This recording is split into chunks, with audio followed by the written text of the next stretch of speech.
right, so the next law I want to talk about here is called the combined gas law. So I feel like you can probably see where I'm going to go with this one, okay? So the combined gas law actually talks about how pressure, temperature, and volume are all related together. So if you look at Charles' law and you look at Boyle's law, they kind of involve the same stuff, right? So we got pressure and volume, and we got temperature and volume. So the thing is, if volume is related to both of those, we can shove the two equations together and we can make one big equation, basically. So the combined gas law relates pressure, temperature, and volume all to each other. So we're assuming again that we have one constant sample with the same number of particles at all times, but again, if we shove those two equations together, we end up with something that looks just like this. So pressure times volume, pressure 1 times volume 1 divided by time 1 equals pressure 2 times volume 2 divided by temperature 2. So pressure times volume divided by temperature, pressure times volume divided by temperature, initial, final. So your temperature here must be in kelvins, of course. We're going to keep talking about that. But again, the units don't matter for volume and pressure as long as the units match for both. So as long as both your volumes are in the same unit and both your pressures are in the same unit. So it's kind of pretty straightforward here. The relationships that we've been experiencing this whole time between pressure and volume are going to work the same. Between volume and temperature are going to work the same. We just now know, too, that pressure and temperature also have a relationship, which is a direct relationship. So as temperature goes up, pressure goes up. As temperature goes down, pressure goes down, and vice versa, with pressure causing the change in temperature. So that's what the combined gas law here is telling us. I'm going to go to the whiteboard and do a couple of examples of how to work through these problems. All right, so I have two examples to do for the combined gas law. Here is the first one. So this one says a sample of a gas at an initial volume of 8.33 liters, pressure of 1.82 pascals, and temperature of 286 Kelvin. If that gas simultaneously changes its temperature to 355 K and the volume to 5.72 liters, what is the final pressure of that gas? Okay, so what we're going to do is, again, first, always we write down what we're given in the problem, we figure out what we're looking for, we plug into the equation, and we solve. So, in this case, we are given that it says an initial volume, so we know, of course, that's V1 is 8.33 liters. Our P1 here, our first pressure is 1.82 pascals. Super low pressure. And our temperature is 286 Kelvin. So T1 is 286 Kelvin. It says that it changes the temperature to 355 Kelvin. So that means our T2 is going to equal 355 Kelvin. And our volume changes to 5.72 liters. And those are all of the kind of numbers I'm given in this problem. And then it says, what is the final pressure? Letting us know that what we're looking for is P2. So we need P2. All right, so I want to triple check and evaluate my information I'm given here. So my two temperatures are in Kelvin, that's good. My two volumes are both in liters, that's good. So I can just use the numbers that I'm given and solve my equation from here. So that being said, let's go ahead, write the equation down, and solve our problem. So the combined gas law is P1 times V1 divided by T1 equals P2 times V2 divided by T2. So I'm going to go ahead and plug my values that I'm given here into my equation. So my first pressure is 1.82 pascals, 1.82 pascals. Always make sure you're writing those units in there like we expect. My first volume is 8.33 liters. And my initial temperature is 286 Kelvin.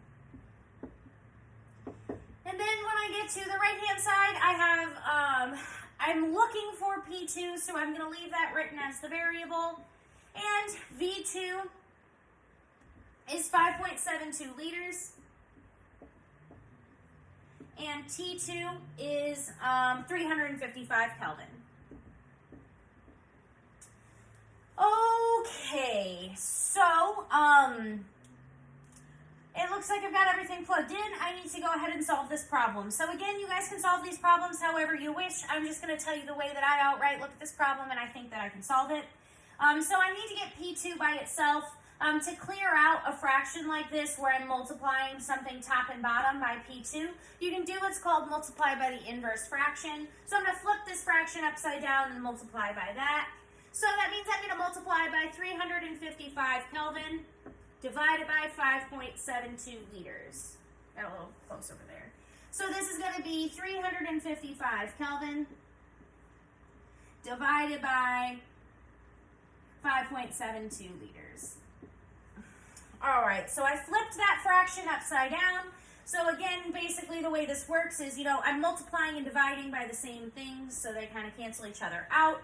That means that I am left with P2 equals 1.82 liters times, 1.82 pascals times 8.33 liters times 355 Kelvin divided by 286 Kelvin. Oops, 286 Kelvin. Can't forget my unit. And then I'm multiplying that by 5.72 liters. All right.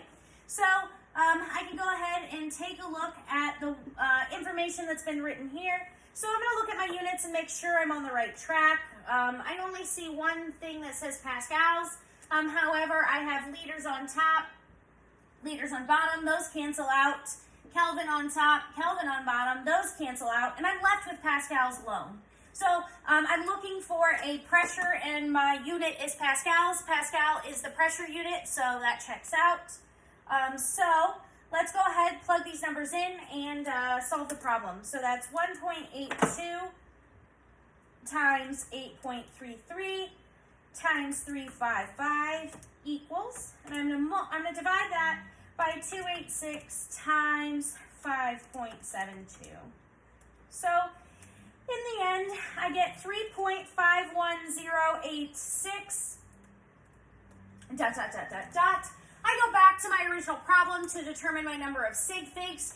It looks like each of the numbers here has 3 sig figs, so I'm going to write my answer in 3 sig figs. So I've got 3.51 pascals.